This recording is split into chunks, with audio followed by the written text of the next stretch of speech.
أعوذ بالله من الشيطان الرجيم بسم الله الرحمن الرحيم إن الحمد لله نحمده ونستعينه ونستغفره ونعوذ بالله من شرور أنفسنا ومن سيئات أعمالنا من يهده الله فلا مضل له ومن يضلل فلا هادي له وأشهد أن لا إله إلا الله وحده لا شريك له وأشهد أن محمدا عبده ورسوله لا نبي ولا رسول بعده يا أيها الذين آمنوا اتقوا الله حق تقاته ولا تموتن إلا وأنتم مسلمون أما بعد فإن أصدق الحديث كتاب الله وخير الهدي هدي نبينا محمد صلى الله عليه وسلم وشر الأمور محدثاتها فإن كل محدثة بدعة وكل بدعة ضلالة وكل ضلالة في النار.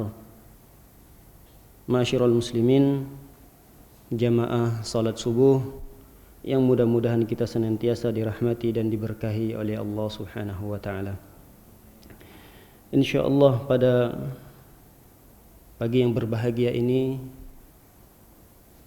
kita akan melanjutkan pembahasan kita tentang sirah min suwaris sahabah, surah min suwaris sahabah, perjalanan para sahabat-sahabat Rasulullah sallallahu alaihi wasallam.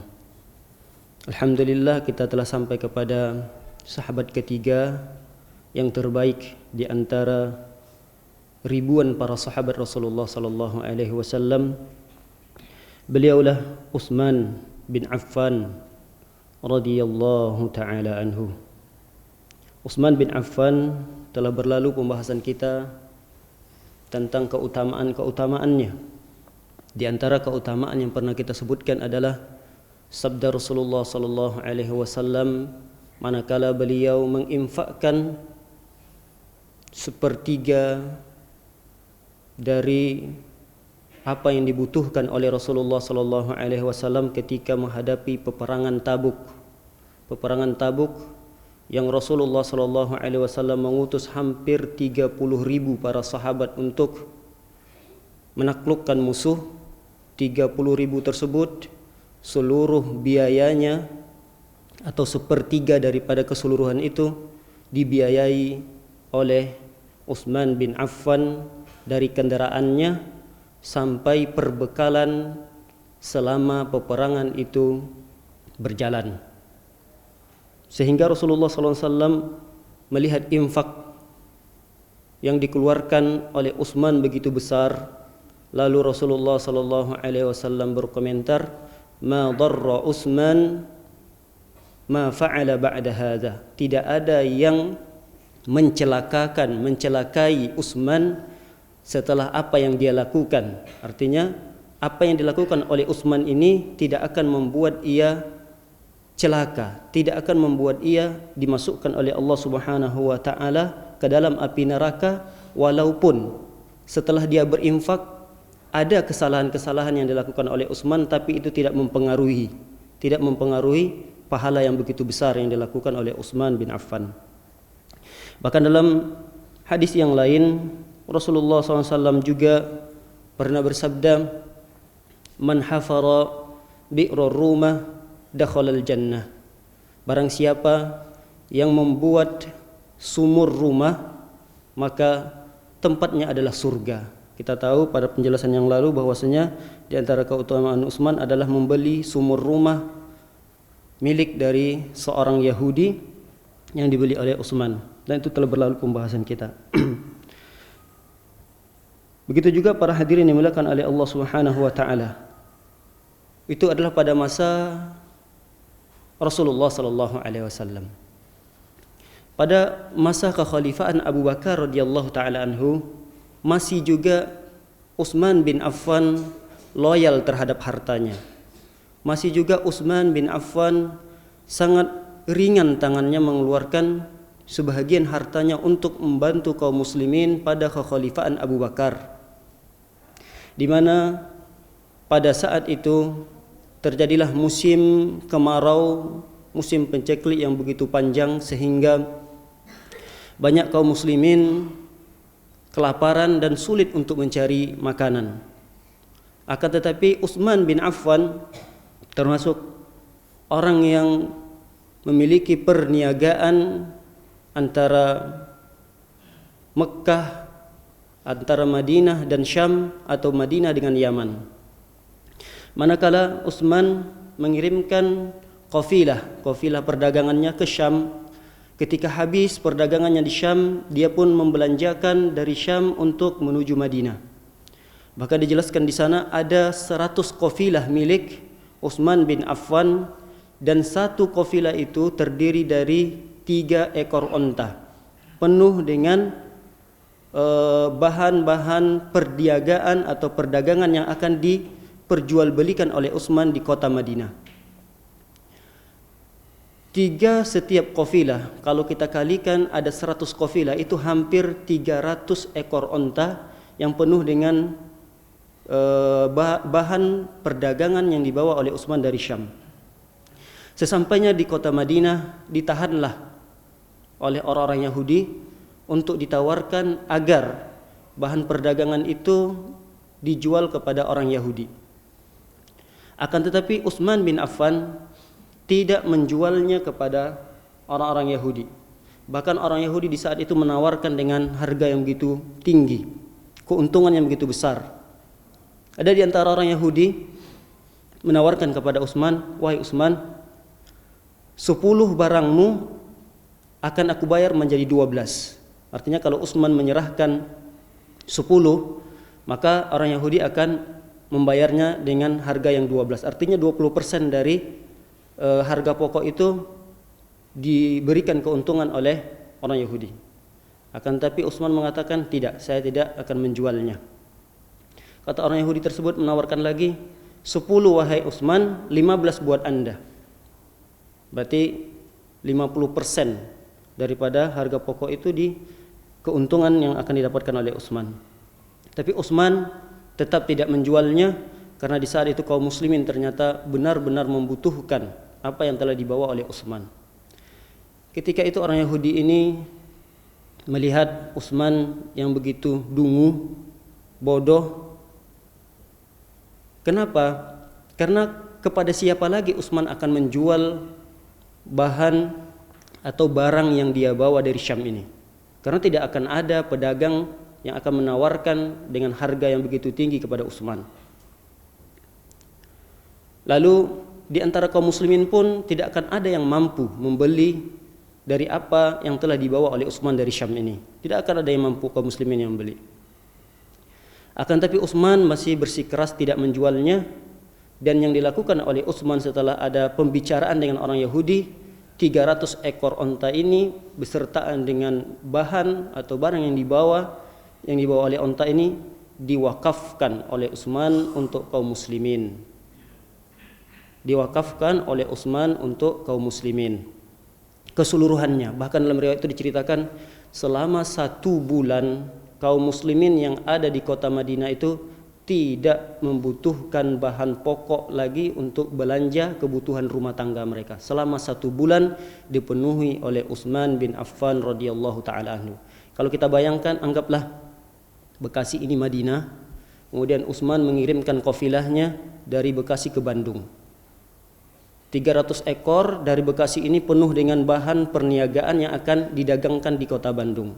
Setelah habis perniagaan itu, Utsman tidak kembali dengan tangan kosong, tapi Utsman mengisi onta-onta yang membawa perniagaan yang dari Bekasi, diisi lagi dari Bandung untuk diperdagangkan di kota Bekasi. Tapi perniagaan itu diisi dengan bahan-bahan yang dibutuhkan oleh kaum muslimin di kota Madinah.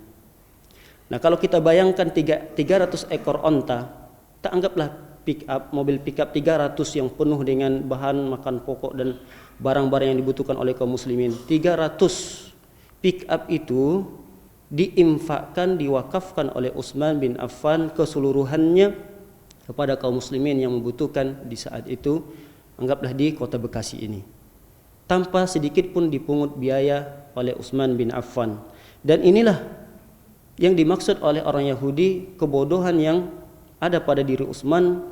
Lalu Utsman menjawab dengan lantangnya terhadap sikap orang Yahudi kepada Utsman bin Affan, sungguh tidak ada yang lebih tinggi penawarannya terhadap bahan perniagaanku ini kecuali Allah Subhanahu wa taala. Allah membeli barang perniagaanku ini dengan di atas tawaran kalian. Bahkan 100 kali lipat daripada apa yang kalian tawarkan. Artinya kalau kalian hanya menawarkan 50%, maka Allah Subhanahu wa taala menawarkan 1000%-nya. Artinya lebih 100 kali lipat daripada harga pokok tersebut ditawarkan oleh Allah Subhanahu wa taala kepada Utsman bin Affan. Para hadirin dimuliakan oleh Allah Subhanahu wa taala, di antara kebiasaan Utsman, kebiasaan baik Utsman yang ini juga kaitannya dengan amal ibadah Utsman bin Affan berkaitan dengan harta yang dimiliki oleh Utsman bin Affan adalah beliau terbiasa membebaskan budak setiap hari Jumatnya. Di antara kebiasaan baik Utsman bin Affan radhiyallahu taala anhu, beliau membebaskan hamba sahaya atau budak di setiap hari Jumat.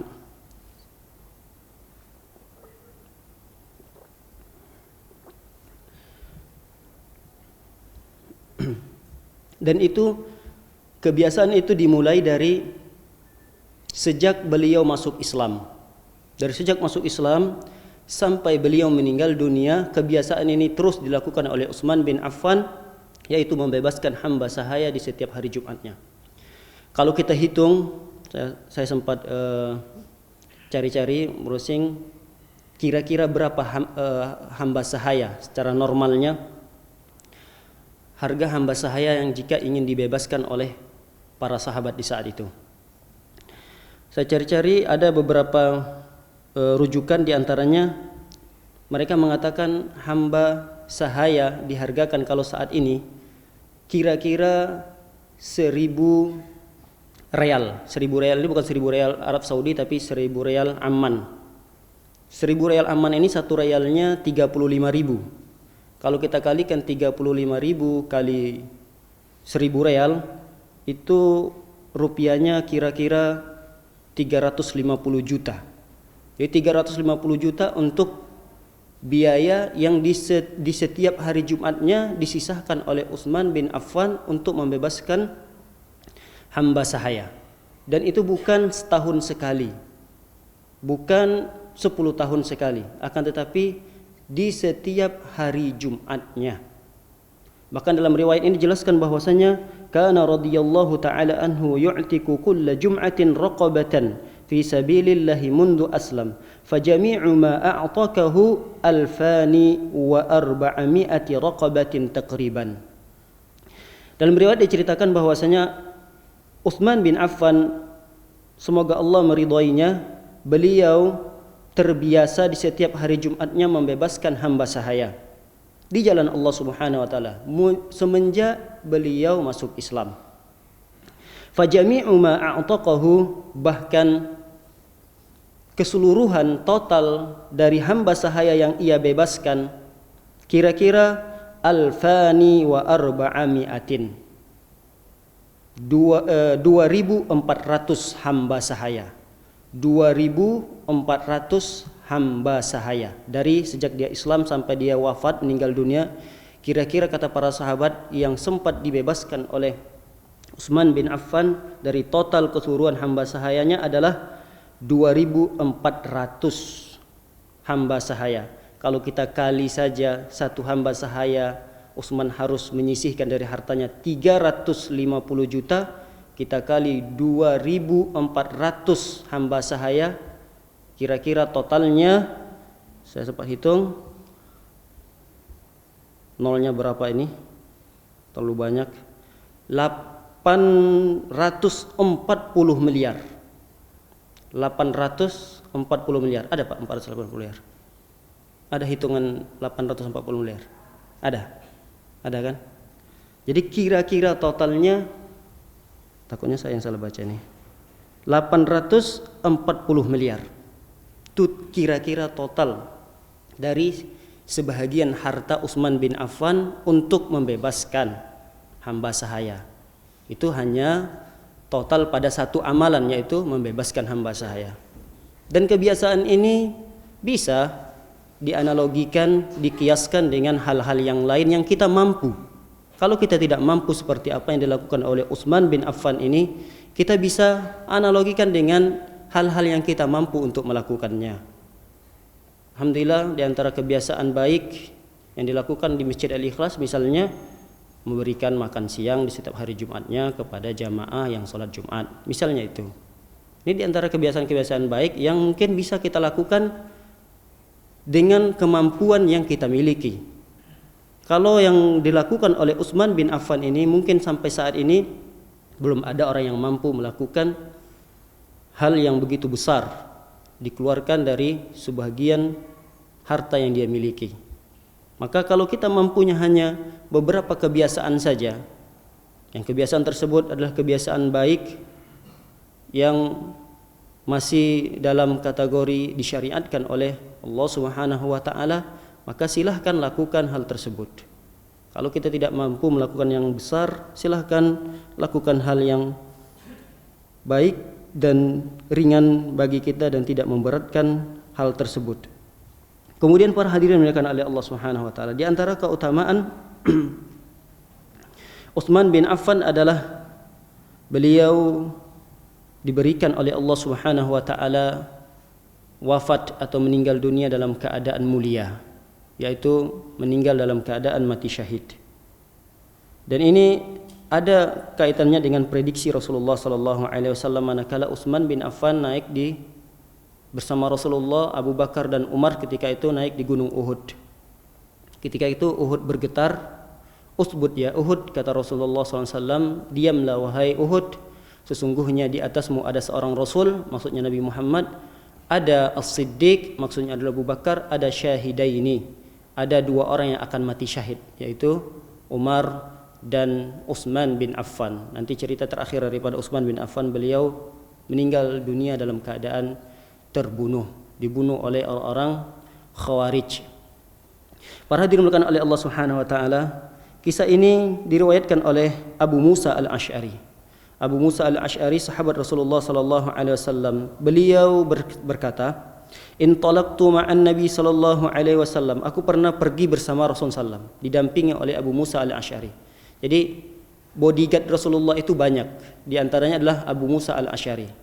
Jadi jangan terlalu memandang sepele kalau ada ustadz didampingi, dikawal, maksudnya ustadz di sini ustadz besar, dikawal, itu tidak mengapa. Karena di zaman Rasulullah SAW juga perlu ada pengawalan terhadap Rasulullah SAW. Rasulullah SAW juga tidak pernah pergi sendirian, pasti bersamanya para sahabat-sahabat Rasulullah SAW. Kalau tidak Abu Bakar, Umar, Utsman, dan diantaranya di suatu pepergian Rasulullah SAW, tapi pepergian yang dekat itu tidak dikawal dengan sahabat-sahabat biasa. Ini sahabat biasa Abu Musa Al-Asy'ari mengawal Rasulullah SAW hanya bepergian antara satu rumah ke rumah sahabat yang lain. Jadi antara kota atau satu kota tersebut dikawal oleh Abu Musa Al-Asy'ari. Kata Abu Musa Al-Asy'ari, "Palamma manakala kami sampai kepada rumah salah seorang sahabat Ansori, orang-orang Ansor, orang-orang Madinah, Rasulullah SAW pun minta izin untuk masuk ke rumahnya, diizinkan oleh sahabat Ansor tersebut. Kemudian Rasulullah menunaikan hajatnya di sana.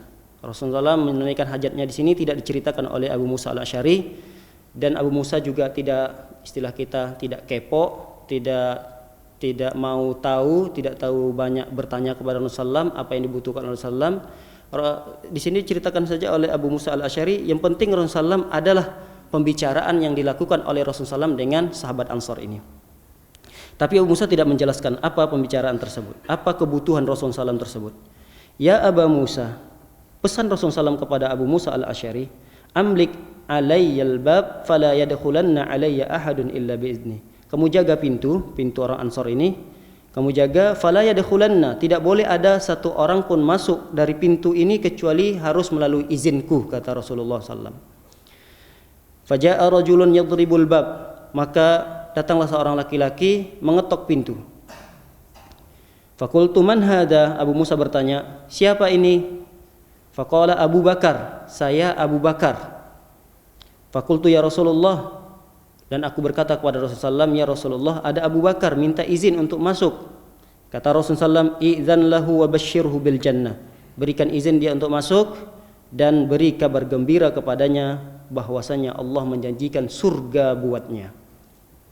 Fadakhala wa basyirhu bil jannah. Masuklah Abu Bakar dan diberi kabar gembira oleh Abu Musa al-Asy'ari bahwasanya Abu Bakar akan masuk ke dalam surga Allah. Wa jaa rajulun akhar, datang laki-laki yang lain. Fadarabal bab, kemudian memukul pintu, mengetok pintu. Fakultu man hada? Lalu Abu Musa bertanya, siapa ini? Faqala Umar. Lalu laki-laki tersebut menjawab, saya adalah Umar. Fakultu ya Rasulullah, hada Umar yasta'zin. Ya Rasulullah, yang kedua kalinya datang juga seorang laki-laki yang mengetuk pintu, tapi dia adalah Umar, minta izin untuk masuk.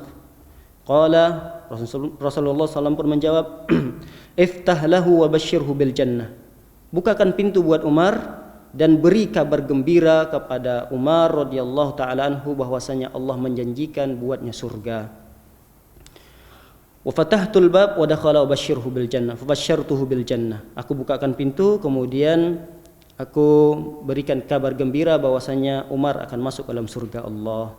Faja'a rajulun akhar, kemudian datang juga laki-laki yang lain, sama dengan mengetok pintu meminta izin untuk masuk. Lalu Abu Musa al-Asy'ari bertanya, siapa yang ada di luar? Lalu laki-laki tersebut menjawab, saya adalah Utsman. Rasulullah SAW pun mengizinkan Utsman untuk masuk, akan tetapi komentar Rasulullah SAW terhadap Utsman tidak sama seperti komentar terhadap Abu Bakar dan Umar. Kalau Abu Bakar dan Umar, Rasulullah SAW hanya izinkan dia masuk dan beri kabar gembira bahwasanya Allah menjanjikan kepada mereka berdua surga. Sedangkan kepada Utsman bin Affan, izinkan beliau masuk dan berikan kabar gembira buat Utsman bahwasanya dia akan masuk surga dan dia akan menghadapi cobaan yang begitu berat, cobaan yang begitu besar yang akan dihadapi oleh Utsman bin Affan. Jadi cobaan yang akan dihadapi oleh Utsman bin Affan dianggap oleh Rasulullah SAW adalah kabar gembira untuk Utsman bin Affan, sehingga nanti di akhir pembahasan ini tentang terbunuhnya Utsman bin Affan dengan begitu sadisnya, bahkan dalam riwayat sampai-sampai Utsman bin Affan dimutilasi, tangannya dipotong, kemudian ditusuk. Bahkan kematian Utsman bin Affan adalah kematian yang tidak wajar dilakukan kepada seorang sahabat yang mulia, yaitu sahabat Utsman bin Affan. Namun itu disebut oleh Rasulullah SAW dengan kabar gembira. Artinya kematian tersebut atau ujian yang dihadapi oleh Utsman bin Affan itu adalah merupakan kabar gembira buat Utsman radhiyallahu taala anhu. Para hadirin dimuliakan oleh Allah Subhanahu wa taala, di antara keutamaan Utsman selain dia mati syahid, Utsman memiliki keutamaan yang lain, yaitu Utsman malu, memiliki sifat malu kepada Allah Subhanahu wa taala, sehingga malaikat pun malu kepada Utsman, sehingga malaikat pun malu kepada Utsman bin Affan. Dan ini diceritakan oleh Aisyah radhiyallahu taala anha, manakala Aisyah berkata, kana Rasulullah sallallahu alaihi wasallam muttaji'an fi baiti. Pernah Rasulullah sallallahu alaihi wasallam tidur-tiduran di rumahku, kata Aisyah, tidur-tiduran di rumahku. Kashifan an fakhidaihi, dalam keadaan terbuka lututnya, pahanya tersingkap sedikit. Jadi kalau lutut ada pangkal pahanya, lututnya terbuka, sedikit terlihat pahanya. Fasta'zana Abu Bakar. Ketika dalam keadaan seperti itu, tidur-tiduran terlihat sedikit lutut, bahkan paha Rasulullah SAW sedikit terlihat. Dalam keadaan seperti itu, fasta'zana Abu Bakar. Abu Bakar pun minta izin. Fa'izina lahu, maka Abu Bakar pun diizinkan untuk masuk ke rumah Aisyah. Wa huwa ala tilkal hal, dalam keadaan Rasulullah SAW masih tiduran. Fatahaddatsa summa sta'zana Umar, kemudian berbincang-bincanglah antara Rasulullah SAW dengan Abu Bakar. Tidak berapa lama datanglah Umar radhiyallahu taala anhu minta izin untuk masuk bergabung dalam perbincangan tersebut. Fa'adzina lahu wa huwa kadzalik. Kemudian diizinkan juga Umar untuk masuk dalam keadaan Rasulullah SAW nyantai, tidur-tiduran yang sama posisinya, dalam keadaan lutut atau pahanya sedikit tersingkap. Fatahaddatsa, kemudian mereka pun ngobrol-ngobrol, Rasulullah SAW pun ngobrol kepada dua sahabat ini. Summa sta'zana Utsman. Masuklah Utsman minta izin kepada Rasulullah agar diizinkan masuk, ikut berbincang-bincang bersama Rasulullah SAW. Fajalasa Rasulullah sallallahu alaihi wasallam. Ketika mendengar Utsman yang minta izin, Rasulullah SAW langsung merubah posisinya dari tiduran menjadi duduk. Fajalasa Rasulullah sallallahu alaihi wasallam. Rasulullah SAW pun duduk, fasawwa thiyabahu. Kemudian Rasulullah merapikan pakaiannya. Tadi kalau tadi tersingkap sedikit pahanya, Rasulullah SAW pun duduk dan merapikan pakaiannya. Fadakhala fatahaddatsa. Kemudian masuklah Utsman dan berbincang-bincang. Setelah selesai hajatnya, kebutuhannya kepada Rasulullah SAW, mereka pun semuanya, yang 3 orang sahabat ini, selesai pembicaraannya, keluarlah mereka semua. Qalat Aisyah pun berkata kepada Rasulullah SAW, dakhala Abu Bakar falam tahtashya lahu walam tubalihi. Kata Aisyah, wahai Rasulullah, ketika Abu Bakar masuk, kamu seolah-olah tidak ada respon, maksudnya tidak ada pengaruh, kemudian kamu pun tidak terlalu peduli dengan keadaanmu ketika itu.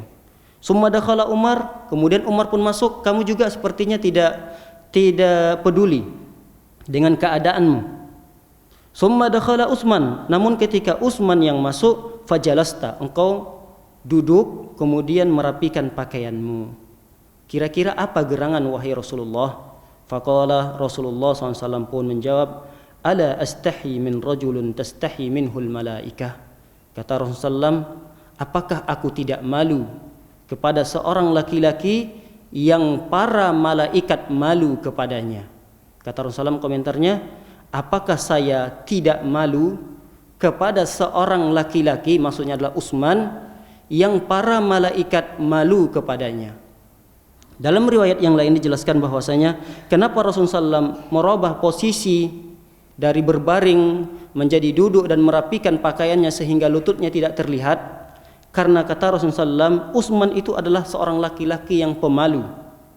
Kalau aku biarkan keadaanku seperti semula, maka aku khawatir in azintu lahu ala tilkal hal, aku izinkan dia masuk dalam keadaan posisiku berbaring kemudian terlihat lutut dan sedikit pahaku, alla yablugha ilayya fi hajatihi. Saya khawatir nanti dia tidak mau menyampaikan kebutuhannya.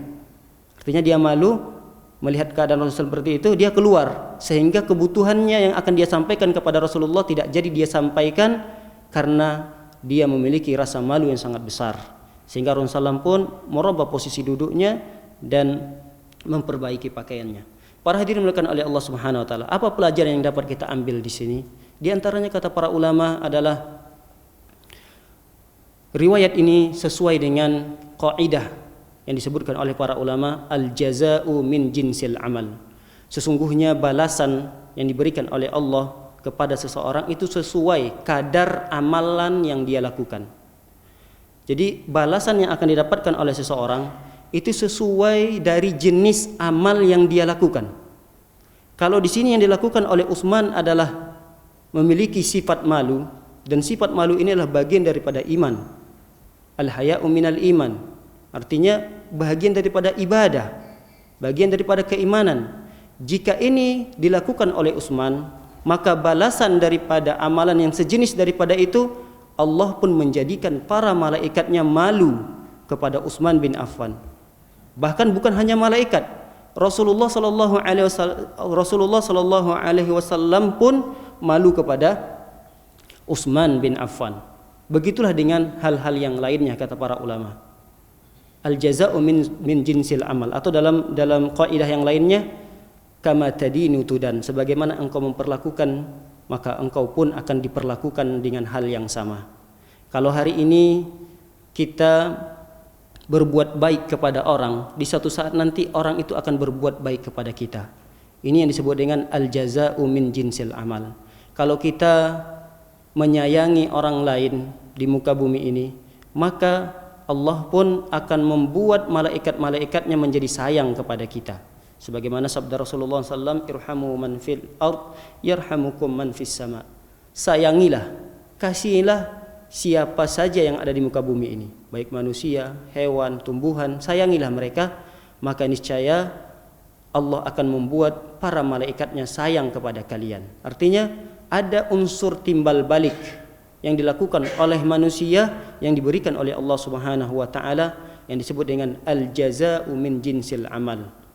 Balasan itu sesuai kadar jenis amalan yang dilakukan oleh seorang hamba. Begitu juga dengan kejelekan. Makanya kata Allah Subhanahu wa taala, "Fajazaa'u sayyi'atin sayyi'atun misluha." Maka balasan kejelekan, balasan keburukan adalah sesuai dengan amalan keburukan yang dilakukan oleh seseorang. Kalau sekarang ini kita sebagai anak durhaka kepada orang tua, di suatu saat nanti anak kita pun akan durhaka kepada kita. Kalau hari ini misalnya kita mendustakan orang lain, di suatu saat nanti orang lain akan mendustakan kita. Ketika sekarang ini kita misalnya menghibah, menceritakan aib saudara kita, di suatu saat nanti aib dan kejelekan kita pun akan diceritakan oleh orang lain. Inilah yang disebut dengan al-jazaa'u min jinsil amal, balasan perbuatan seseorang sesuai dengan jenis amalan yang dia lakukan. Sehingga Utsman bin Affan memiliki sifat yang baik sekali, yaitu sifat malu, sehingga Allah balas dengan jenis amalan yang dia lakukan. Allah jadikan para malaikatnya pun malu kepada Utsman, bahkan manusia, di antaranya manusia terbaik Rasulullah sallallahu alaihi wasallam pun malu kepada Utsman bin Affan. Para hadirin dimuliakan oleh Allah Subhanahu wa taala, di antara keutamaan yang dimiliki Utsman adalah ibadahnya yang begitu besar. Selain ibadah harta yang besar yang dimiliki oleh Utsman, Utsman juga memiliki ibadah badan. Ibadah badan adalah ibadah yang kaitannya dengan anggota tubuh Utsman bin Affan yang luar biasa yang dilakukan oleh Utsman bin Affan. Bahkan tidak seluruh sahabat bisa melakukan ibadah ini. Apa itu ibadahnya? Di antaranya adalah salat witir yang dilakukan oleh Utsman bin Affan. 1 rakaat beliau menghabiskan 30 juz. 1 rakaat dari salat witir Utsman bin Affan beliau bisa menghabiskan 30 juz untuk salat 1 rakaat witir saja. Dan ini dipersaksikan oleh para sahabat. Kenapa para sahabat bisa tahu? Karena di saat itu Utsman bin Affan setelah selesai salat ba'diyah Isya, Utsman bin Affan langsung berdiri untuk melakukan salat. Dan salat yang dilakukan oleh Utsman itu adalah salat witir ternyata. Jadi perhatikan oleh para sahabat, kenapa Utsman tidak ruku, tidak ada sujudnya salat. Perhatian sampai lama ditunggu oleh para sahabat. Lalu setelah selesai, para sahabat ini bertanya, "Wahai Utsman, kamu salat tidak ada ruku, tidak ada sujudnya. Tiba-tiba ruku, sujud langsung selesai salatnya." Lalu Utsman mengatakan, "Itu adalah salat witirku." Artinya 1 rakaat, cuma 1 rakaat saja yang dilakukan oleh Utsman. Tapi Utsman menghabiskan salat rakaat tersebut atau 1 rakaat tersebut dengan membaca 30 juz daripada Al-Quran yang dibacakan oleh Utsman bin Affan. Dan ini bukan hanya persaksian dari sahabat Rasulullah, bahkan istrinya Nailah radhiyallahu taala anha pun pernah menyaksikan hal itu manakala Utsman melakukan salat malamnya, dan kebetulan salat witir yang dilakukan oleh Utsman selama 1 rakaat itu beliau menghabiskan 30 juz dari Al-Quran yang beliau baca. Bagaimana hal tersebut? Mungkin kita menganggap ini adalah sebuah hal yang tidak masuk akal dan tidak mungkin bisa terjadi. Dalam waktu 1 malam bisa menghabiskan bacaan 30 juz. Kita saja 1 tahun saja mungkin belum bisa menghabiskan 30 juz. Sehingga kita menganggap hal ini adalah hal yang tidak masuk akal. Kenapa? Karena kebiasaan kita, jangankan 1 tahun, mungkin kita hidup sampai 20 tahun yang diberikan oleh Allah kita umur, belum pernah menghabiskan khatam 30 juz. Makanya terkadang kita menganggap hal ini adalah hal yang tidak masuk akal. Tapi di antara para sahabat dan mungkin di antara para jamaah yang sudah terbiasa membaca Al-Quran dan bacaannya begitu lancar, bahkan bacaannya sampai di keluar kepala misalnya, menganggap hal ini adalah hal yang luar biasa namun tidak sampai mengatakan bahwasanya ini tidak masuk akal. Ini hal yang luar biasa, tapi masih dikategorikan hal ini adalah ma'kul. Ma'kul itu masuk akal. Berarti kalau dalam hitungan malam itu ada anggaplah 6 jam atau 8 jam, berarti selama 8 jam itu dihabiskan oleh Utsman bin Affan untuk beribadah kepada Allah Subhanahu wa taala dengan 30 juz dalam satu rakaat yang dilakukan oleh Utsman bin Affan. Dan saya katakan ini adalah hal yang masuk akal dan bisa terjadi kepada selain daripada Utsman, banyak diikuti oleh para sahabat. Di antaranya ada sahabat, di antara para sahabat yang mengikuti itu adalah Tamim Ad-Dari, pernah juga melakukan satu rakaat dengan menghabiskan 30 juz. Ada juga Sa'id bin Zubair, ada juga dari kalangan tabi'in, Mujahid, Al-Imam Mujahid. Ada juga di antara kalangan imam yang 4, tapi tidak disebutkan kecuali hanya Imam Syafi'i. Disebutkan di sini hanya Imam Syafi'i dari imam yang 4 yang pernah menghabiskan dalam satu rakaat salat witirnya menghabiskan 30 juz dari Al-Qur'an yang dia baca. Sehingga para hadirin muliakan oleh Allah Subhanahu wa taala, Utsman pernah mengeluarkan kata-kata yang sangat bagus sekali. Di antara perkataan Utsman bin Affan adalah, "Inna qulubana law taharat ma syabi'na min kalami rabbina." Kata Utsman bin Affan, seandainya hati kita ini bersih, artinya tidak ternodai dengan begitu banyaknya maksiat. Walaupun ada maksiat, langsung dia bertaubat. Kalaupun dia melakukan kesalahan, langsung dia bertaubat kepada Allah sehingga suci kembali hatinya. Kalau seandainya hati seorang hamba seperti itu keadaannya suci, maka ma syabi'a min kalami rabbina, dia hamba tersebut, pemilik hati itu tidak akan pernah kenyang terhadap kalimat Allah, tidak akan pernah merasakan bosan untuk membaca Al-Quran. Sampai-sampai kata Utsman, wa inni la aqrah an ya'ti alayya yaumun la anzur fil mushaf. Sungguh aku sangat membenci diriku sendiri, kata Utsman, sungguh aku sangat membenci diriku sendiri jika aku mendapati satu hari, namun satu hari itu terlewat dan aku tidak melihat mushaf, artinya tidak membaca Al-Quran. Aku sangat membenci diriku, kata Utsman bin Affan, di mana ketika aku mendapati suatu hari, pada hari tersebut aku tidak membaca Al-Quran. Para hadirin dimuliakan oleh Allah Subhanahu wa taala, di sini ulama menjelaskan la anzur, artinya melihat Al-Quran. Di antara para ulama, mana yang lebih utama? Kalau kita misalnya hafal Al-Quran, mana yang lebih utama? Kita membaca Al-Quran itu dalam keadaan melihatnya atau kita membacanya tanpa melihat Al-Quran? Di sini ada khilaf para ulama. Di antara para ulama mengatakan walaupun kita sudah hafal Al-Quran, alangkah lebih baiknya ketika kita membaca Al-Quran kita tetap melihat Al-Quran, manakala ketika kita lupa. Nah, di sini dijelaskan oleh para ulama bahwasanya keutamaan ketika kita membaca Al-Quran adalah melihat mushaf lembarannya langsung. Walaupun kita sekarang memiliki teknologi yang canggih, diantaranya adalah HP Android yang mungkin di sana tersimpan aplikasi Al-Quran, lalu kita membaca Al-Quran dari HP Android tersebut, sah-sah saja, boleh-boleh saja kata para ulama. Akan tetapi keutamaannya berbeda dengan orang yang membaca Al-Quran melalui mushaf-mushaf yang ada di masjid-masjid, yang dia membuka lembarannya. Karena di dalam riwayat ini para ulama menukilkan bahwasanya anzuru ilal mushaf. Anzuru ilal mushaf itu adalah melihat langsung kepada mushaf. Padahal kita tahu Utsman bin Affan adalah termasuk sahabat yang hafal Al-Quran. Tapi Utsman bin Affan menceritakan, saya membenci diri saya sendiri dan sangat membenci diri saya sendiri jika saya melewati satu hari, namun hari tersebut tidak saya gunakan untuk melihat, tidak saya gunakan untuk melihat Al-Quran, artinya tidak saya gunakan untuk membaca Al-Quran. Makanya para hadirin dimuliakan oleh Allah Subhanahu wa taala, kalau memungkinkan bagi kita untuk membaca Al-Quran langsung melalui mushaf, bacalah Al-Quran, ambillah mushaf Al-Quran untuk dibaca setiap lembarannya. Jika tidak memungkinkan, apakah itu karena kita safar jauh susah membawa Al-Quran, silahkan membaca Al-Quran melalui Android HP yang kita miliki. Karena pahalanya kata para ulama berbeda. Dari segi mananya? Dari segi pahala melihat tulisan yang ada di mushaf tersebut.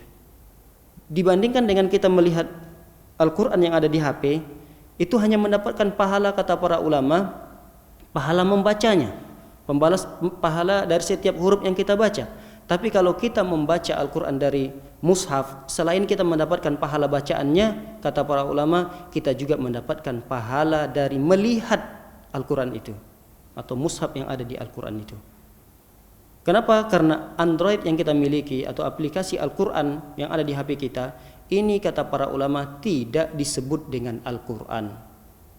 Android atau aplikasi Al-Quran yang ada di HP kita ini, itu tidak dianggap oleh para ulama sebagai Al-Quran. Sehingga boleh ketika kita masuk ke toilet, tempat buang hajat, kita membawa HP kita walaupun di dalamnya ada Al-Quran. Kenapa? Karena itu tidak dianggap Al-Quran. Sedangkan kalau mushaf ini yang kita baca di masjid-masjid, kalau kita bawa ke toilet, jelas para ulama sepakat tentang keharamannya. Berarti ada perbedaan antara Al-Quran yang ada lembaran-lembarannya dengan Al-Quran yang ada di HP. Sehingga kata para ulama, kalau ada perbedaannya, maka ada juga perbedaan pahala. Manakala ada orang yang membaca Al-Quran langsung melalui mushaf dengan seseorang yang membaca Al-Quran yang melalui aplikasi yang ada di HP-nya. Para hadirin dimuliakan oleh Allah Subhanahu wa taala. Di antara yang dilakukan oleh Utsman ketika menjadi khalifah adalah ekspansi. Membuka negara-negara, menaklukkan negara-negara, melanjutkan daripada perjuangan Umar radhiyallahu taala anhu.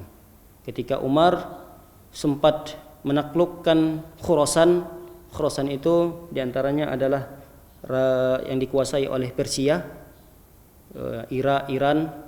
Lalu dilanjutkan oleh Utsman, melanjutkan ke atas lagi, disebut dengan kalau sekarang adalah Rusia. Di Rusia itu termasuk negara yang pernah ditaklukkan oleh Utsman bin Affan. Bahkan dari sanalah beberapa ratus tahun kemudian keluar para ulama-ulama. Di antaranya adalah Al-Imam Bukhari. Imam Bukhari bukan orang Arab. Imam Bukhari bukan dari jazirah Arab, akan tetapi dari jazirah yang sekarang kita sebut dengan Rusia. Beliau bukan orang Arab, artinya tidak berdialog dengan orang tuanya, dengan orang-orang kampungnya dengan bahasa Arab. Tapi dari penaklukan ini, penaklukan yang dilakukan oleh Utsman sehingga Islam sampai ke Rusia. Namun dari hal tersebut bisa diraih oleh Utsman ratusan tahun kemudian. Artinya bisa memunculkan seorang ulama besar. Bahkan sekarang kitab Imam Bukhari itu adalah rujukan kedua umat Islam setelah Al-Quran. Jadi kalau ada kitab rujukan umat Islam saat ini yang dinomor dua kan oleh para ulama setelah Al-Quran, nomor satu yaitu adalah Sahih Al-Imam Al-Bukhari. Ini adalah pengaruh daripada apa yang dilakukan oleh Utsman bin Affan. Bahkan kata para ulama, imam hadis yang 6 yang kita tahu, Imam Muslim, Imam Bukhari, Abu Daud, mereka semuanya tidak berasal dari suku Arab. Semuanya berasal dari non-Arab yang mereka berjuang untuk mempelajari Islam sehingga mereka bisa membuat suatu kitab, suatu buku yang terkumpul dalamnya hadis-hadis Rasulullah yang sampai saat ini menjadi rujukan kaum muslimin. Para hadirin dimuliakan oleh Allah Subhanahu wa taala, kita sedikit menjelaskan tentang apa yang dilakukan oleh Utsman ketika membuka atau membebaskan beberapa negara-negara yang dilakukan oleh Utsman sehingga negara tersebut menjadi negara Islam. Di antaranya Afrika keseluruhannya itu takluk di masa Utsman bin Affan.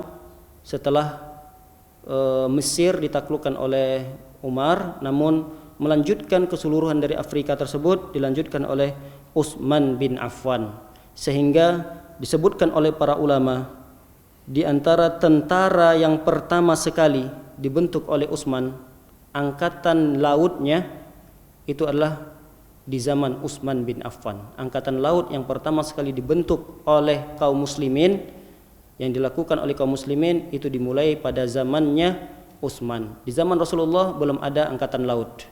Belum ada angkatan laut pada zaman Abu Bakar. Pada zaman Umar juga belum ada.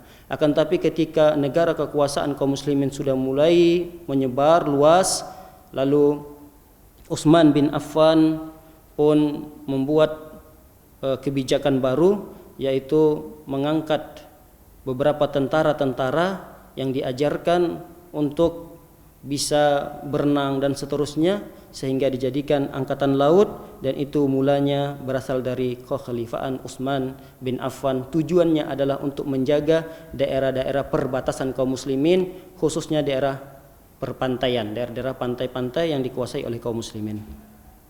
Para hadirin dimuliakan oleh Allah Subhanahu wa taala, di antara keutamaan Utsman selain beliau memiliki kegigihan, semangat yang kuat untuk membebaskan negara-negara yang dulunya mensyirikkan Allah menjadi tauhid, di antaranya lagi adalah beliau memiliki keutamaan, yaitu mengumpulkan Al-Quran. Al-Quran yang sekarang 30 juz yang ada pada kita disebut dengan Rasam Utsmani. Maksudnya Rasam Utsmani itu adalah ukiran-ukiran daripada jasa Utsman bin Affan. Sampai saat ini yang kita baca 30 juz, tulisan-tulisannya itu disebut dengan Rasam Utsmani, dan ini karena adanya keutamaan Utsman bin Affan, jerih payah Utsman bin Affan mengumpulkan Al-Quran itu menjadi 30 juz. Sebenarnya sudah ada di zaman Abu Bakar.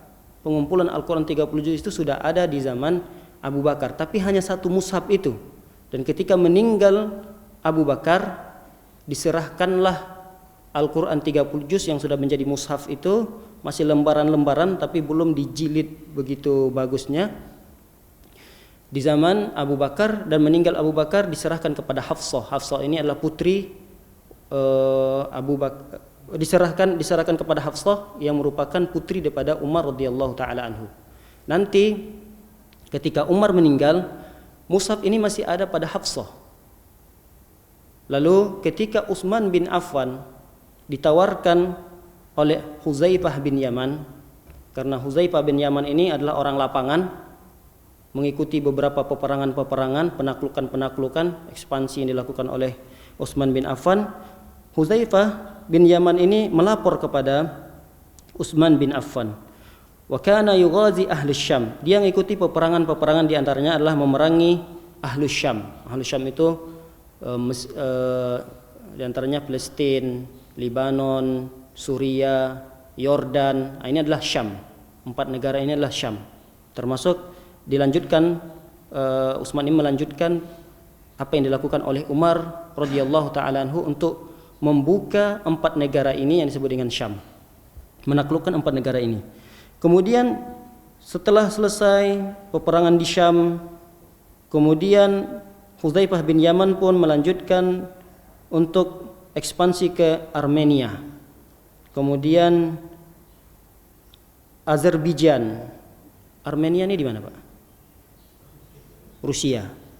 Azerbaijan sama Rusia juga, daerah Rusia, Azerbaijan, kemudian Pakistan, terus ke atas lagi sampai ke Rusianya, tapi namanya dulu mungkin Armenia atau Azerbaijan. Nggak tahu kalau sekarang namanya masih nama yang sama atau tidak, Allah alam. Armenia yang penting di sini disebutkan yughazi ahlus Syam fi fathi Armenia wa Azerbaijan ma'a ahlil Iraq. Mereka untuk membuka, membebaskan ekspansi ke Rusia ini, Armenia dan Azerbaijan, bersama dengan penduduk Irak yang telah muslim di tangan Umar radhiyallahu taala anhu. Irak sudah ditaklukkan di zaman Umar. Kemudian antara orang-orang Irak ini direkrutlah untuk menjadi tentara untuk menaklukkan Rusia, Azerbaijan dan Armenia ini. Namun yang didapatkan oleh Hudzaifah bin Yaman adalah di antara kaum muslimin itu ketika membaca Al-Quran, lihat yang perlu kita garis bawahi, di antara kesibukan mereka berperang untuk menaklukkan kota-kota, mereka tetap membaca Al-Quran. Sehingga Hudzaifah bin Yaman mendengarkan bacaan-bacaan Al-Quran dari para tentara-tentara yang akan menaklukkan Rusia ini. Namun yang didapatkan dari bacaan tersebut, dari setiap suku, dari setiap daerah memiliki bacaan-bacaan yang berbeda-beda. Misalnya orang Irak membaca Al-Quran itu dengan logat yang berbeda apa yang telah dibaca oleh orang Syam. Orang Syam juga berbeda bacaannya apa yang telah dibaca oleh orang Iran misalnya. Dan seterusnya begitu.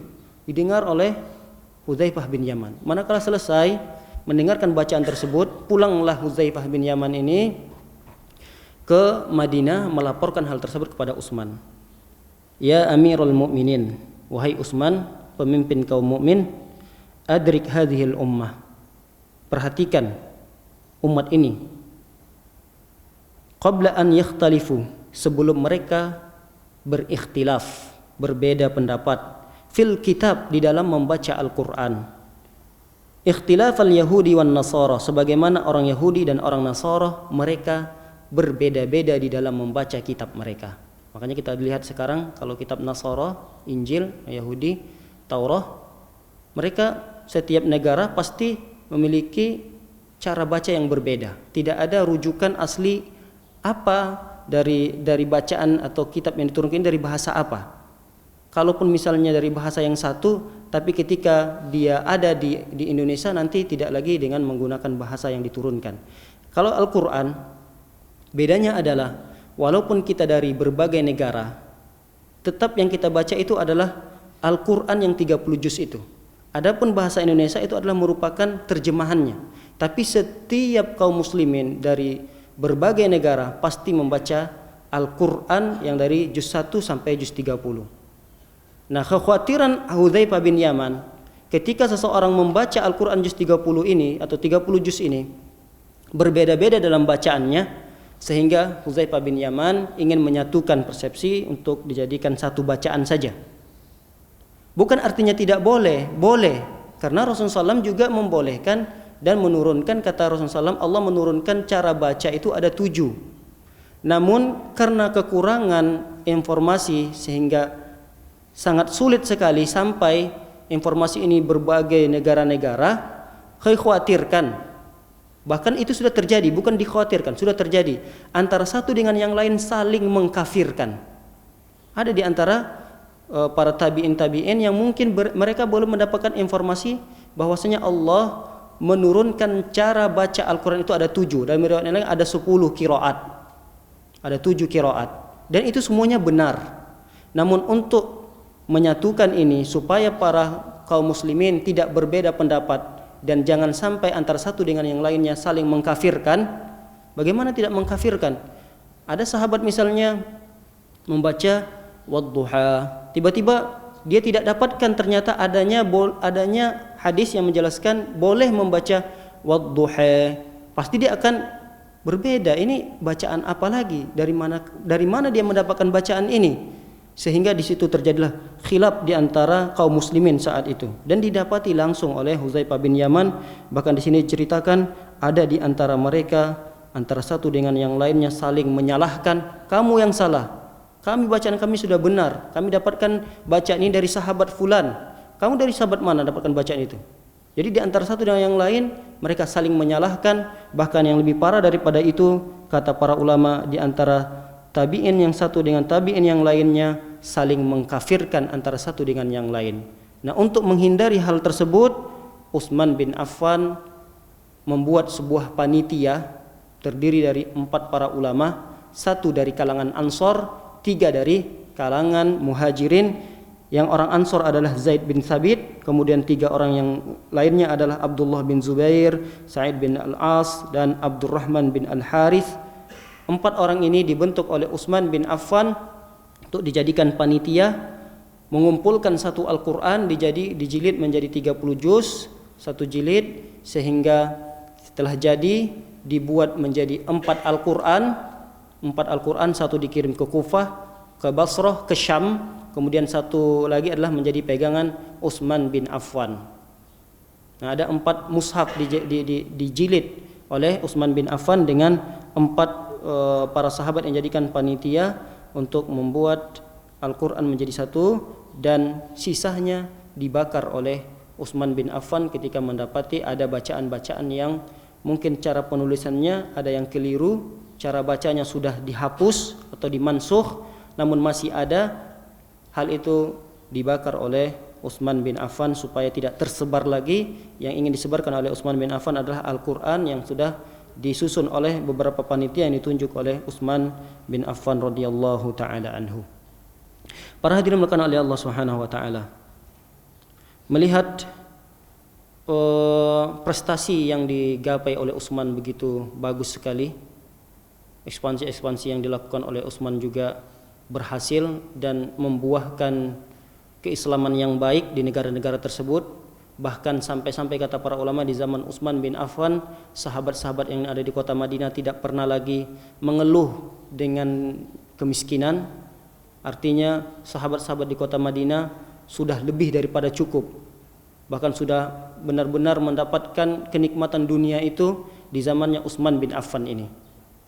Lalu tentu saja ada yang tidak suka dengan perilaku, dengan keberhasilan, prestasi yang digapai oleh Utsman bin Affan ini, sehingga nanti akan ada tuduhan-tuduhan miring terhadap Utsman bin Affan, dan semata-mata itu karena iri dan dengkinya mereka terhadap Utsman bin Affan dari prestasi-prestasi yang digapai oleh Utsman bin Affan, sehingga nanti timbullah tuduhan-tuduhan itu.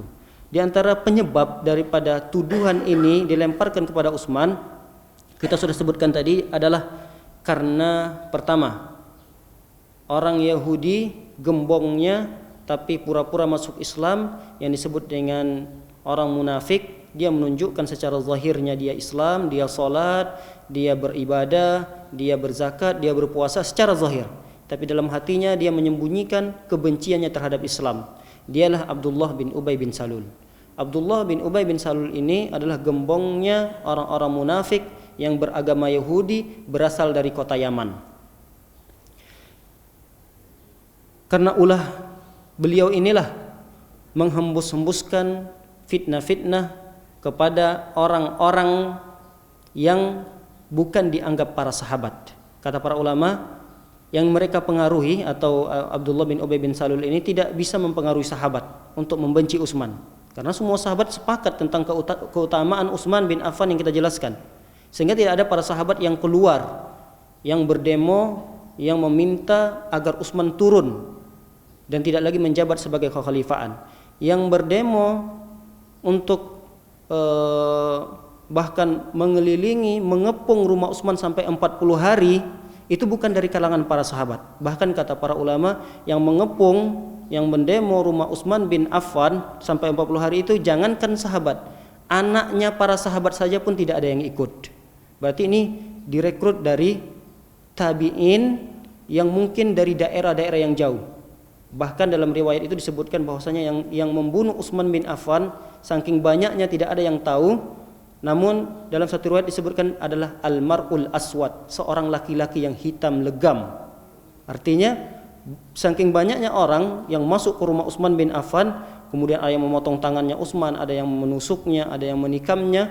Yang jelas dalam riwayat itu tidak ada nama yang disebutkan, hanya saja sifat fisik yang disebutkan yang membunuh Utsman adalah al-mar'ul aswad, orang-orang yang hitam legam, yang mungkin itu kata para ulama adalah orang-orang yang berasal dari Afrika, yang mereka mungkin ada balas dendam terhadap apa yang dilakukan oleh Utsman yang menaklukkan kota Afrika ketika itu atau negara-negara yang ada di Afrika, dan mereka rekrut anak-anak mudanya untuk mengepung Utsman, dan atas dasar fitnah-fitnah yang dijelaskan oleh para ulama yang dilakukan oleh Utsman. Di antaranya fitnah yang dituduhkan kepada Utsman adalah bahwasanya Utsman pernah memukul Abdullah bin Mas'ud.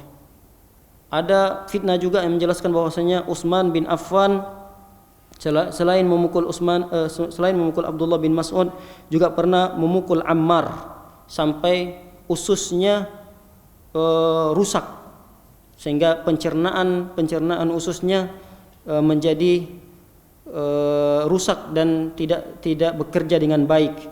Ternyata itu hanya tuduhan terhadap Utsman bin Affan untuk menimbulkan kebencian anak-anak muda ini terhadap Utsman, padahal itu tidak terjadi. Bahkan ini dibantah oleh para ulama, hal itu tidak pernah dilakukan oleh Utsman. Pernah Utsman bin Affan memang menjewer hamba sahayanya. Pernah memang. Karena itu pun saking marahnya Utsman, bukan marah dalam hal emosi atau balas dendam, tapi mungkin marah dalam hal karena hamba sahayanya ini melakukan hal yang tidak pantas dilakukan. Dijewer oleh Utsman bin Affan. Akan tapi setelah menjewer Utsman bin Affan barulah sadar ternyata hamba sahaya tersebut tidak melakukan hal yang sangat fatal. Namun di saat itu Utsman meminta hamba sahaya untuk mengkisosnya langsung. Dan Utsman meminta hamba sahaya yang dijewer ini untuk menjewernya kembali. Sampai-sampai hamba sahaya ini secara terpaksa untuk memegang telinga Utsman. Cuma sekedar dipegang. Kata Utsman, jewer dengan yang kuat seperti saya menjewer kamu. Tapi hamba sahaya tidak mau, dia cuma sekedar pegang-pegang. Sampai Utsman memaksanya, barulah hamba sahaya ini menjewer dengan kuatnya sampai Utsman bin Affan berteriak kesakitan. Aduh, barulah selesai dan dilepaskan oleh hamba sahaya ini. Dan hal ini pernah terjadi, hal yang rendah, yang kecil, hanya sekedar menjewer, kemudian langsung dikisos dan diminta oleh Utsman untuk mengkisosnya langsung. Artinya Utsman tidak mau ada tanggungan yang menyebabkan dia terhalang nanti di akhirat ketika dia divonis masuk surga, tapi masih ada halangan-halangan atau piutang-piutang yang mungkin harus dia bayar nanti di akhirat, sehingga dia minta pembayaran itu di dunia. Para hadirin dimuliakan oleh Allah SWT, di antara tuduhan terhadap Utsman bin Affan sehingga menimbulkan kecemburuan atau ketidaksukaan para pemuda-pemuda, yang dari sinilah kata para ulama bibit-bibit kelompok Khawarij itu timbul. Di antara tuduhannya adalah mereka mengatakan Utsman bin Affan mengusir sahabat Abu Dzar Al-Ghifari, mengusirnya dari kota Madinah. Padahal kata para ulama, Utsman bin Affan tidak pernah mengusir para sahabat, apalagi seorang sahabat yang mulia Abu Dzar Al-Ghifari. Hanya saja Abu Dzar Al-Ghifari ini keluar dari kota Madinah karena ingin menyendiri melihat keadaan kota Madinah sekarang sudah begitu sejahteranya. Dunia itu sudah ada di tangan mereka. Jadi Abu Dzar ini saking zuhudnya ingin menghindari hal-hal ini, dia pergilah menyendiri keluar dari kota Madinah.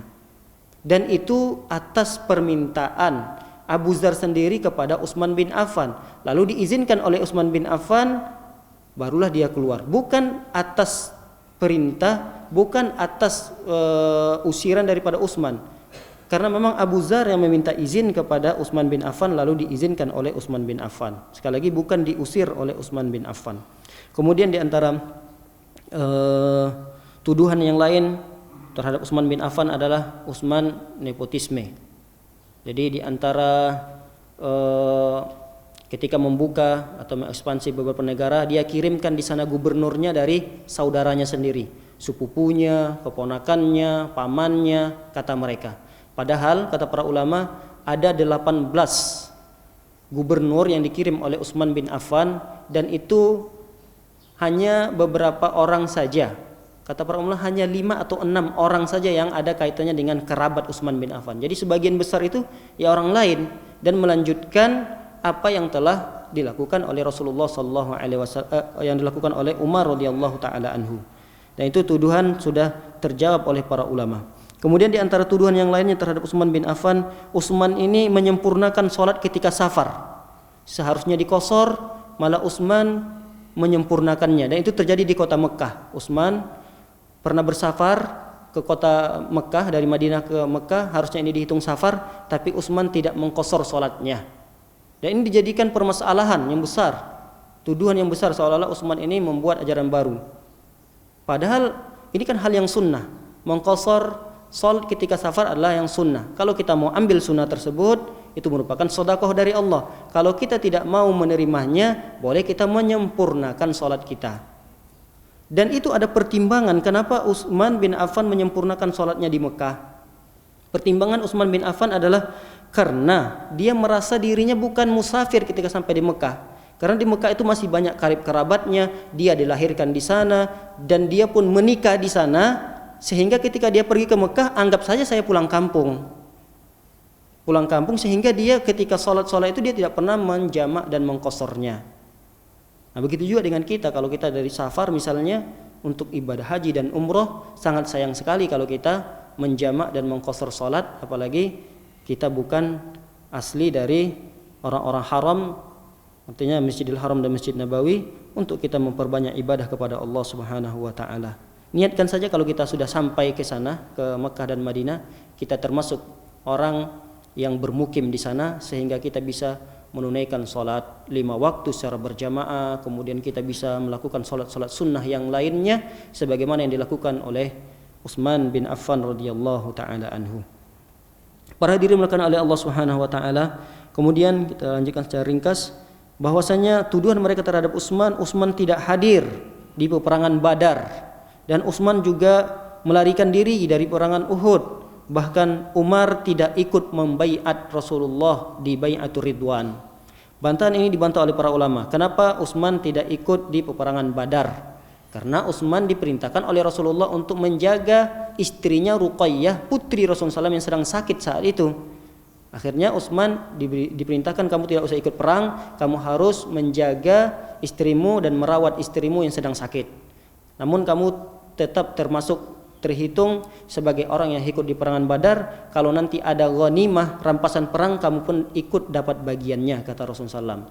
Dan hal itu dilihat dan dipandang miring oleh orang-orang yang tidak suka dengan Utsman bin Affan. Bahkan mereka mengatakan bahwasanya Utsman tidak ikut membaiat Rasulullah SAW ketika Bai'atur Ridwan. Padahal Bai'atur Ridwan itu terjadi karena Utsman bin Affan.